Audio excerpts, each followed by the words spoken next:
아마 전 세계 어느 나라에서도 우리 한국의 부모님들처럼 교육에 뜨거운 열망을 가진 분들을 찾아보기가 힘들 것이라고 생각합니다. 거의 광적이라고 할 만큼 자녀 교육에 관심이 많지요. 그런데 부모님 못지않게 우리 자녀들도 정말 열심히 공부합니다. 어떤 아이들은 12시, 1시, 2시까지 책상머리에 붙어 앉아 꼬박꼬박 졸면서도 공부를 열심히 합니다. 도대체 왜 이렇게 애를 쓰는가 생각해 보면 상급 학교에 잘 진학하고자 하기 위해서입니다. 그러면 학교에 들어가면 뭐 하겠습니까? 공부를 하죠. 다시 말하면 지식을 얻게 됩니다. 학교는 학생들에게 지식을 줍니다. 이 지식은 세상을 살아가는데 꼭 필요한 것입니다. 그래서 옛날부터 아는 것이 힘이라고들 말해왔습니다. 모르는 사람이 무엇인가를 알기 위해서 노력하는 그 모습은 참으로 아름다운 것입니다. 그런데 알지도 못하면서 배우려고 하지도 않는 모습을 바라보는 건 또 정반대로 답답한 모습이기도 합니다. 오늘 읽은 본문 말씀 속에서 보니까 예수님의 제자들께서도 알고 싶어 하는 것이 있었습니다. 그분들이 알고 싶어 했던 게 뭘까요? 여러분 6절을 보시면 이렇게 되어 있습니다. 그들이 모였을 때 예수께 여쭈어 이르되 주께서 이스라엘 나라를 회복하심이 이때니까 하니. 제자들이 알고 싶었던 것, 이스라엘 나라가 회복되는 것이 이때인가 아니면 더 기다려야 되는가, 바로 그 문제, 그것을 알고 싶어 했습니다. 여러분, 그렇다면 이스라엘 나라가 회복된다는 게 무슨 뜻일까요? 벌써 오래전에 이스라엘 나라가 있었습니다. 사울 왕이 있었고 거기 다윗이 있었고 솔로몬이 있었고 그 다음에는 나라가 북왕국과 남왕국으로 갈라졌는데 북왕국 이스라엘은 아수르에게 멸망했고 남왕국 유다는 바벨론에게 멸망한 것을 우리 잘 알지 않습니까? 오래전에 이스라엘 나라가 망한 것이죠. 또 성경에는 나와 있지 않지만 우리가 역사를 추적해 내려가다 보면 긴 시간은 아니지만 하스모니안 왕조가 얼마 동안 이스라엘 나라를 세웠던 적도 있었습니다마는 그마저 주전 63년 로마에게 멸망하면서 그 땅 전부가 로마의 지배 아래로 들어갔습니다. 바로 그때 로마 치하에서 우리 구주 예수님께서도 탄생하시지 않으셨겠습니까? 그러니까 이스라엘이 무너진 것은 이미 오래전의 일이고 모든 유대인들이 오매불망 이 나라가 언제 다시 회복될 수 있을 것인가 하는데 관심을 가지고 있었습니다. 그러니까 이 제자들이 이스라엘 나라가 회복되는 게 이때입니까? 라고 질문했는데 이 질문은 제자들만 알고 싶어 하는 문제가 아니고 유대인이라면 누구나 다 알고 싶어 하는 것이었다 하는 것이죠. 자, 그러면 이렇게 알고 싶은 열망을 가지고 질문을 하는 이 제자들에게 예수님께서는 어떤 반응을 보이셨나요? 우리 모두 7절 말씀 다 같이 한번 읽어보겠습니다. 이르시되 때와 시기는 아버지께서 자기의 권한에 두셨으니 너희가 알 바 아니요 라고 하셨습니다. 좀 퉁명스럽게 말씀하신 것 같이 느껴지죠? 그래, 이스라엘 나라가 언제 회복되는지, 지금인지 아니면 나중인지 알고 싶어? 그러나 그걸 알아서 뭐 하려고 그래? 알 필요 없어. 알 것 없다. 딱 끊으셨어요. 여러분, 예수님은 자상하시고 친절하시고 다 가르치시는 그런 분인 줄 알고 있는데, 아니 알고 싶어서 질문하는 제자들의 말에 왜 예수님은 알 것 없다고 거절하셨을까요? 여기에는 아주 중요한 이유가 숨어 있습니다. 우리 예를 하나 들어보려고 하는데요, 도덕 시험을 칩니다. 학생들에게 시험지가 쭉 나눠졌습니다. 거기 문제가 나왔습니다. 다음의 명제 중에서 옳다고 생각하는 데는 동그라미, 틀렸다고 하는 데는 이렇게 X표 해라, 이렇게 문제가 나왔어요. 그리고 쭉 있어요. 그런데 그 중에 이런 게 있습니다. 손해가 되더라도 정직하게 살아야 한다. 그게 맞느냐 틀리느냐? 여러분, 시험지를 받은 학생들이 거기 괄호 안에다가 동그라미 하겠어요? X표 하겠어요? 두말할 것도 없이 다 동그라미 치죠. 왜? 그래야 맞았다고 점수를 받을 거 아닙니까? 손해가 되더라도 정직하게 살아야 한다. 맞다. 학생들 다 알고 있어요. 바보가 아니라면 다 알고 있어요. 그런데 불행한 한 가지 사실은 뭐냐 하면, 이렇게 아는 것과 실제로 그렇게 사는 것은 전혀 차원이 다른 문제라고 하는 것입니다. 엊그저께 텔레비전 보신 분들 아실 거예요. 어떤 방송사에서 한우 불고기집을 한 10군데 조사했어요. 우리나라에서 이름난 그런 집이죠. 어떤 집에는요 붙어 있습니다. 1인분 200g, 어떤 집은 기준이 달라요. 1인분 180g, 물론 조금 싸겠죠. 하여튼 나름대로 자기네 1인분이 있어요. 그런데 어떤 집은요, 우리 집 한우는 최고 등급을 받은 최고의 육질을 가진 거기 때문에 가격이 얼마냐? 제법 비싸요. 200g 1인분에 무려 4만 원 하는 집도 있어요. 만만치 않죠. 그런데 이 제작자들이 손님으로 가장했습니다. 그래, 가가지고 우리 4명이니까 4인분 주십시오. 그럼 여러분, 200g을 1인분으로 파는 집에는 4인분 시키면 접시에 고기가 몇 그램 나와야 됩니까? 800g 나와야 됩니다. 그런데 이 사람들이요, 저울을 몰래 가져갔거든요.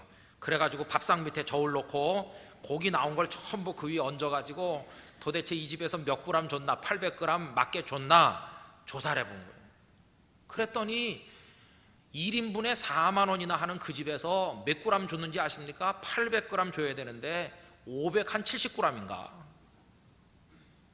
그래가지고 돈으로 따지면 한 5만 원 가까운 돈이 먹어보지도 않고 그냥 날아가는 겁니다. 이 손님들이 그걸 알겠어요? 이제부터 저울 가지고 다녀야 되겠다, 그런 생각이 들죠. 그런데 참 가슴 아픈 거는요, 한 10군데 식당을 갔는데 딱 한 군데만 정확히 주고 나머지는요 100g, 200g, 250g 다 모자라게 준다는 것이. 그래서 그 식당의 주인들을 만나서 인터뷰를 하니까 식당 주인들이 이렇게 말하더라는 것입니다. 우리도 알지요, 손님을 속이면 안 된다는 거 알지요. 아는 게 뭡니까? 지식으로는 알지요. 그러나 현실에서 장사할 때는 아는 대로 하지를 않죠. 물론 이유가 여러 가지 있죠. 이게 문제라는 것입니다. 그런데 정직하게 정량대로 주는 식당 주인이 나오셔서 인터뷰를 했는데, 점잖게 생긴 남자분, 잘생긴 분이 나왔는데 저랑 비슷하더라고요. 그분이 나와가지고 인터뷰하는데 이렇게 말해요. 어떻게 사장님은 정확하게 주십니까? 그러니까 저도 갈등이 많았다고. 저도 다른 집 하는 대로 하면 돈 많이 긁어 모으는 거 알지만 날 믿고 오는 손님들을 내가 어떻게 속이겠나, 난 도저히 그렇게 못하겠다 해서 정량대로 준다고. 사실은 이 제작자들이요, 정량대로 준 그 식당이 그날만 그렇게 준 거 아닌가 해서 다음에 다시 한번 갔는데, 다시 한번 갔을 때는요 정량보다 오히려 더 많이 줬다는 것이. 근데 그 식당에 들어가 보니까 입구에 딱 표가 붙어 있는데 1g이라도 한 번이라도 손님을 속이면 당장 폐업하겠습니다, 그렇게 써붙여 놓고 영업을 하더라는 거예요. 앞으로 고기 잡수시러 가면 그런 게 붙어 있는가 확인부터 해야 될 판이에요. 아니면 저울을 가지고 다니던가. 여러분, 이게 뭡니까? 이게 바로 오늘 본문의 내용입니다. 속이면 안 돼, 알지요. 알지만 아는 대로 실천하며 사는 능력 있습니까? 없습니다. 이스라엘 나라가 회복되는 때가 이때인가 저때인가, 그거 알면 뭐 하겠어요? 예수님 말씀하는 겁니다. 그 때가 언제인지 알아서 뭐 하려고? 그건 중요한 게 아니다. 정말 너희들에게 중요한 것은 이스라엘 나라가 회복될 수 있도록 너희 자신을 던져서 헌신하고 이스라엘 나라를 회복시켜 갈 수 있는 능력이 너희들에게 필요하다, 그걸 강조하시는 겁니다. 여러분, 예수님께 필요한 사람은 어떤 사람인지 아십니까? 시간표 들고 이스라엘 나라가 이만큼 기다리면 오겠구나 하면서 나무 밑에 앉아서 가만히 기다리는 구경꾼 필요하지 않습니다. 그런 사람 필요하지 않아요. 이스라엘 나라가 언제 회복될지는 모르지만 그 나라가 회복되는데 나를 바쳐서 헌신하고 열정적으로 인생을 살겠습니다, 그런 뛰어 들어갈 수 있는 용기 있는 그리스도인, 그런 사람이 우리 주님에게 필요하다 하는 것입니다. 그래서요, 지식만으로는 안 됩니다. 실질적인 능력이 우리에게 있어야 됩니다. 그래서 가만히 있는 사람에게 물어보죠. 아니, 왜 당신은 가만히 있습니까? 그러면 대답을 뭐라고 할까요? 예전에 청년들을 데리고 수련회 갔던 생각이 많이 납니다. 또 저 자신이 청년 시절에 수련회를 많이 갔는데요, 요즘엔 시설이 좋은 데 가서 편안하게 하지만 옛날엔 뭐 들로 산으로 가서 고생하면서 수련회 하죠. 그럼 가서 밥도 다 해먹습니다. 그런데 청년들이 둘 중에 하나입니다. 어떤 청년은 그 수련회 핸드복을 들고 다니면서 일정표를 보고, 야, 밥 먹으려면 아직도 2시간 더 있어야 되는구나. 밥 시간을 쪼르륵 깨고 있어. 아침은 몇 시, 점심은 몇 시, 저녁은 몇 시. 잘 알아요. 밥 먹는 시간이 몇 시인지. 그리고는 2시간 동안 나무꾼을해서 그냥 놀아요. 그런 청년이 있어요. 그런가 하면 어떤 청년은요, 트럭이 도착하면 짐 다 땀 흘리면서 뿌리고 나무 위에 기어 올라가서 줄 매가지고 햇빛 뜨겁지 않도록 차양막을 치고 그 밑에 석유 버너를 설치하고 이만한 솥단지를 갖다 걸고 거기다 나무에다 불 떼고 쌀 씻고 물 갖다 붓고 감자 썰고 고추장 풀고 찌개 만들고, 그런 청년이 있어요. 여러분, 사위 맞으려면 누굴 맞겠습니까? 2시간 있으면 밥 먹는다. 그러면서 가만히 앉아있는 사람, 골치 아픕니다. 골치 아파. 땀 뻘뻘 흘리면서 직접 만드느라고 뛰어다니는 사람, 그 사람이 멋있는 사람이죠. 그리고 가만히 있는 청년한테 물어봅니다. 야, 넌 왜 그냥 가만히 있냐? 가서 밥 좀 해라. 그러면 뭐라고 대답할까요? 그 다음에 대답은 이겁니다. 전도사님, 목사님, 저도요 밥하고 싶은데 밥 할 줄 몰라요. 밥 할 줄 몰라요. 거기다 쌀 씻으라고 그러면은 씻다 말고 물 부라고 그러면은 쌀보다 한 10배 붓고 할 줄 몰라요. 여러분, 우리가 그래요. 우리가 아는 거는 많아요. 그래서 밥 시간이 몇 시인지 잘 알고 있어요. 그러나 밥을 할 수 있는 능력이 없어요. 밥을 못해요. 밥을 어떻게 하면 멋있는 그리스도인으로 잘 예수를 믿고 살 수 있는지, 어떻게 하면 성공적인 인생을 살 수 있는지, 어떻게 하면 행복한 가정을 꾸밀 수 있는지 우린 다 알고 있어요. 알고 있지만 그렇게 할 수 있는 능력은 없어요. 능력이, 이게 우리들에게 한계로 작용하고 있어요. 사실 아마 우리 예수 믿는 사람들처럼 뭐 아는 게 많은 사람 별로 없을 겁니다. 예수님을 기쁘시게 하는 법, 예수 잘 믿는 방법 잘 아시잖아요. 교회를 20년 30년 다닌 분들은요, 목사의 설교를 더 이상 안 들어도 될 만큼 너무너무 많이 알고 계세요. 다 알아요. 그런데 문제는 알고만 있지 우리가 그것을 행하는 능력이 없다는 겁니다. 그리스도인 됨은 지식의 많고 적음에 따라 결정되는 게 아니라 알고 있는 것을 현장 속에서 실천할 수 있는 능력의 유무에 따라서 결정이 된다는 것입니다. 오늘 우리에게 필요한 사람, 실제로 쌀 씻고 밥을 만들고 찌개를 끓여서 다른 사람에게 먹일 수 있는 그런 사람이 필요하지, 시간만 알고 기다리는 사람 필요하지 않다는 것이. 여러분, 아무리 어려운 핍박과 환난이 오고 시련이 와도 믿음을 끝까지 지켜야 된다, 이거 알게 되시기를 바랍니다. 그러면 알고 난 다음에는 어떻게 하면 됩니까? 살다가 여러분들이 정말 어려운 환난 만나고 시련 만나도 그 아는 대로 그 믿음 지키기 위해서 목숨을 걸 수 있는 그 능력까지 여러분들이 소유하게 되시기를 기원합니다.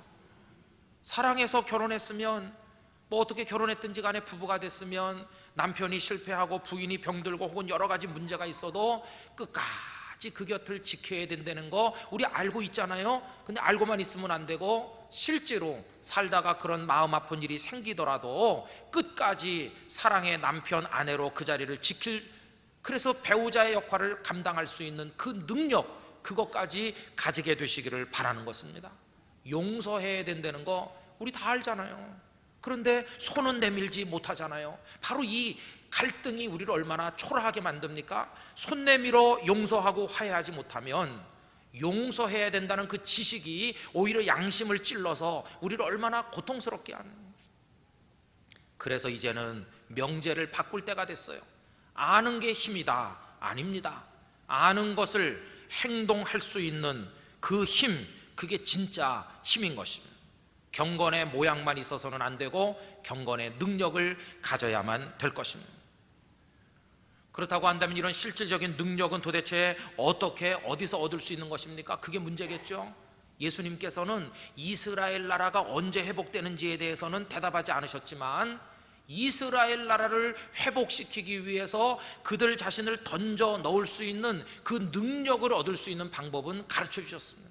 그 방법이 어디 있습니까? 오늘 말씀 8절이 그것이죠. 오직 성령이 너희에게 임하시면 너희가 권능을 받는다. 할렐루야. 바로 이것입니다.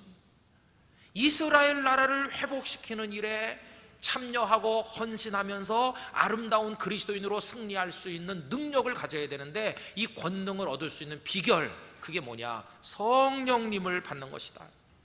여러분, 성령님이 우리에게 그 능력을 주시는 줄로 믿습니다. 성령 안에서 우리가 권능을 가지게 될 줄로 믿습니다. 성령 충만하면 어떤 모습의 그리스도인이 될까요? 저는요, 아마 베테랑 야전 사령관 같은 성도가 될 거라고 생각합니다. 이제 아주 신선하고 새롭고 싱싱한 군사 지식을 제일 많이 머릿속에 담고 있는 사람은 누구겠습니까?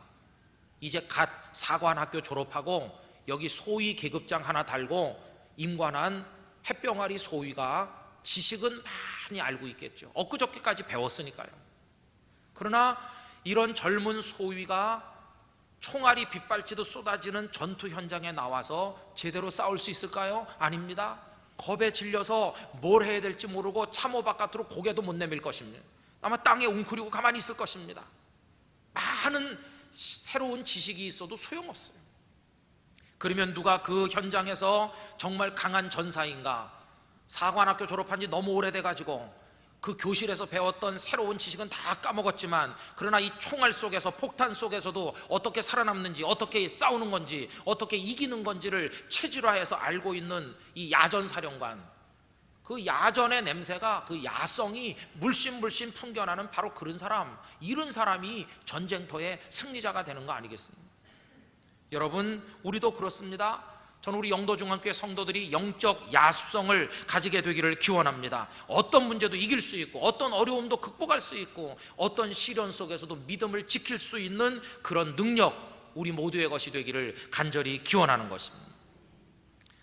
그래서 여러분, 교회를 부흥케 하고 능력 있는 신앙생활 하는 것은요, 신학 지식이 많은 전문가 그런 분들이 아니라 현장의 경험이 많은 현실 속에서 그 능력을 가진 그리스도인, 바로 그분들입니다. 이론을 아무리 많이 알아도 현장에서 패배한다면 그 이론이 무슨 의미가 있겠습니까? 기독교 신앙은 연구실에서, 특수 환경에서, 실험실에서 이루어지는 게 아닙니다. 신앙은 실험의 대상이 아니라 삶 그 자체고 아주 현실적인 문제입니다. 그래서 정말 신앙이라고 하는 것은 몸과 몸이 부딪히는 바로 그곳에, 사람들의 눈물방울이 흘려지는 생활 현장에, 그 길바닥에, 시장 골목에서, 그리고 통곡 없이 살아갈 수 없는 이 황량한 광야 같은 인생길, 거기서 부딪히면서 그리스도인으로 살아남는, 바로 거기서 배워지고 거기서 갖추어지는 거, 이게 진정한 신앙인 것입니다. 우리에게 이런 능력을 부여해 주시는 분 성령님 뿐인 줄로 믿습니다. 오직 성령님의 역사가 있을 때만 그런 승리자가 될 수 있습니다. 그래서 여러분, 우리가 경계해야 될 것은 뭐냐 하면, 성령께서 우리와 같이 하지 않으셔서 우리가 식어가는 거, 성령의 역사가 없는 교회 되어가는 거, 성령의 약동하심이 없는 굳어버린 교인이 되어가는 거, 이걸 제일 두려워하고 경계해야만 될 것입니다. 존 프랭클린이라는 분이 북극 탐험대 대장이었어요. 대원들을 끌고 그 영하 50도가 오르내리는 곳으로 갑니다. 너무 추우니까 몸에 피로가 오고 꼬박꼬박 조는 대원들이 있습니다. 그런데 거기서 30분만 잠들면 꼭 얼어붙은 동태처럼 됩니다. 피가 굳고 근육이 굳어 다 죽고 맙니다. 이 대장은 쓰러진 대원에게 가서 물어봅니다. 왜 그래? 아유, 그냥요, 잠깐 쉬려고요. 잘못 들면 안 돼. 저 잠 안 자요. 말은 그렇게 하지만 눈 감고 조금 있으면 피가 식고 근육이 굳어 30분만 지나면 희망 없어져요. 그래서 이 대장은요, 따귀를 막 때립니다. 발길로 막 마구 걷어찹니다. 그래서 깨웁니다. 그래서 저기 저 오두막이 보이는 데까지 가서 그 오두막 안에서 쉬도록 한다는 것입니다. 자기도 모르게 피가 식고 조금씩 졸음이 오면서 자기도 모르게 굳어갑니다. 자기도 모르게 죽습니다. 여러분, 이런 현상이 오늘 우리들에게는 없는 것이겠습니까?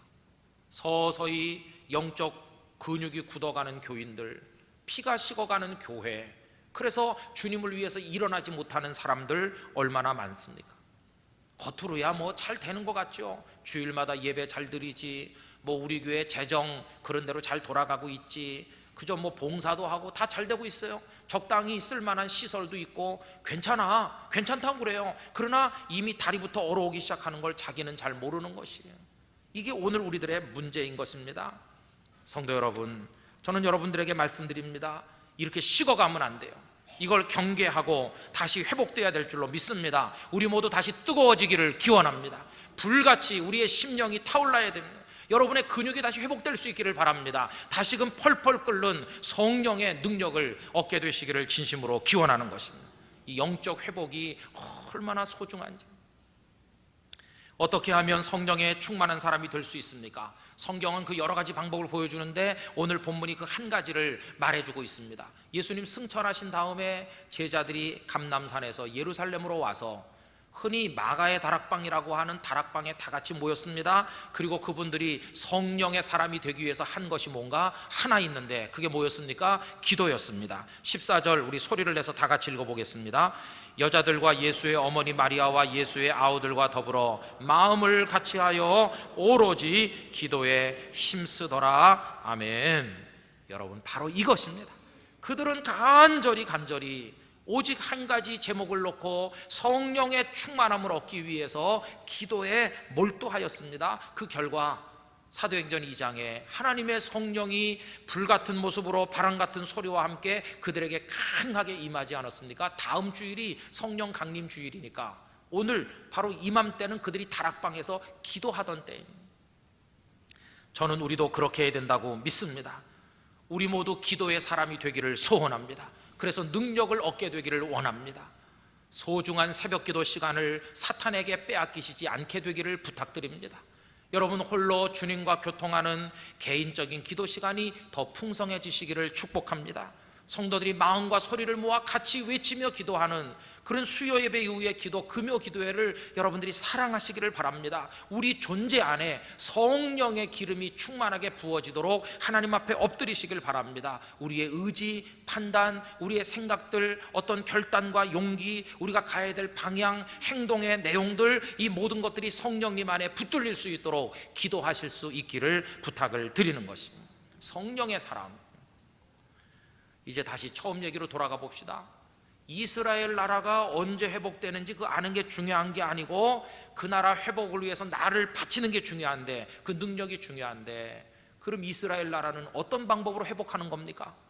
로마 군인들을 다 죽이고 왕을 또 뽑아 세우고 장관들을 임명하면 이스라엘 나라가 회복되는 겁니까? 아닙니다. 이미 구약 성경에 그런 나라가 있었어요. 아까도 말씀드린 것처럼 왕도 있고 신하들도 있고 백성도 다 있었지만 다 타락하고 썩고 병들어서 그 나라가 다 망했어요. 조금 있으면 또 망할 그런 나라를 회복시키는 게 무슨 의미가 있겠어요? 그래서 예수님은 그런 나라가 아니라 차원이 다른 나라를, 차원이 다른 이스라엘을 세우길 원하시는데 그 나라를 가리켜 하나님의 나라라고 부르는 것입니다. 하나님의 나라는 조금 있으면 망해버릴 그런 나라가 아니라 영원한 나라입니다. 하나님의 나라는 이 세상에만 잠시 존재하는 게 아니라 이 땅에서부터 움터서 영원한 저 하늘 천국에까지 연결되는 그런 나라입니다. 그 생명의 나라의 주역이 되도록 우리들을 부르신 줄로 믿습니다. 그럼 그 나라를 어떤 방법으로 세워갑니까? 그것은 예수님의 십자가와 부활의 복음인 것입니다. 그 복음을 우리가 믿고 그 복음을 따라 살고 그 복음을 전도하고 그 복음 아래 많은 영혼들을 초대할 때 그때 하나님의 나라가 세워져 나가는 줄로 믿습니다. 그래서 마태복음 28장 19절 제자들에게 말씀하셨죠. 모든 민족을 제자로 삼아 아버지와 아들과 성령의 이름으로 세례를 주고 내가 너희에게 분부한 모든 것을 가르쳐 지키게 하라. 가서 복음을 전도해라 말씀하셨어요. 제자들은 알고 있습니다. 복음을 전도해야 된다, 알고 있죠. 그러나 알고 있는 걸 실천해서 나가서 전할 능력은 없었죠. 언제 그 능력이 주어졌습니까? 성령께서 그들에게 임하시자 1장 8절 말씀대로 성령이 임하시니까 권능을 받았고, 권능을 받으면 땅끝까지 가서 증인이 되는데 이 제자들이 이제 증인이 됐어요. 이제 더 이상 제자들은요 밥 시간 기다리고 쪼그리고 앉아있는 사람이 아니에요. 이스라엘 나라가 이루어지는 때만 세면서 앉아있는 사람이 아니라 이젠 다 일어나서 자기들이 증인이 되고 야전사령관처럼 강해져서 하나님의 역사를 이루어간 것을 우리 알지 않습니까? 그때 교회는 능력 있게 부흥했고 성도들은 행복했고 그분들의 삶 속에 성령의 함께 하시는 증거들이 많이 나타났습니다. 여러분, 이런 모습이 우리 교회에도 여러분의 삶 속에서도 나타나게 되기를 예수님의 이름으로 축복합니다. 우리도 그렇게 해야 돼요. 주보 사이에 이런 종이를 나눠드렸잖아요. 이 위에 세 분, 내가 사랑하는 분들의 이름을 쓰고 밑에 내 이름을 씁니다. 그래서 하나님, 저도 기도하고 성령의 능력자가 돼서 알고 있는 대로 실천하며 내 가정과 직장에서 능력 있게 살고, 그리고 복음의 증인으로 이스라엘 나라를 회복시키는 일에 참여하길 원합니다. 우리가 작정하는 겁니다. 여러분, 이건 내는 거 아닙니다. 그냥 여기 헌금함에 내라고 그랬는데 여러분들이 가지고 계셔야죠. 이거 내고 잊어버리면 안 되잖아요. 그냥 가지고 계십시오. 하나님이 다 아시니까 가지고 계시면 돼요. 그래가지고 요걸 쓰셔서 하나님께 약속하는 겁니다. 2010년도가 가기 전에 내가 꼭 능력자로 전도하겠습니다. 그런데 이걸요, 이 큼지막한 성경책 사이에 해가지고 덮어버리면 올 연말에 가서 다시 발견하는 수가 있으니까 이렇게 앞으로 삐져나오게 꽂아야 돼요. 삐져나오게, 이만큼 나오게. 이게 뭐야? 그러면서 당장 오늘 저녁에 가서 기도하시고, 그래가지고 하나님께 약속하는. 올해는요, 총동원 전도주일 같은 거 정하지 않았어요. 52주가 전도주일이 돼야 될 줄로 믿습니다. 이런 기도를 하나님 앞에 드립니다. 성령이시여, 우리 교회와 성도들에게 충만하게 임하여 주시옵소서. 알고만 살았던 과거는 가고 이제는 아는 대로 실천하며 살 수 있는 능력 있는 성도가 되게 하여 주셔서 내 인생이, 내 가정이, 내 일터가, 우리 교회가 하나님의 능력 가운데 일어서게 하여 주시옵소서. 이 기도가 하나님 안에서 이루어지시기를 기원합니다. 여러분 모두 성령에 충만하시기를 주님의 이름으로 축원합니다. 우리 다 같이 기도하겠습니다.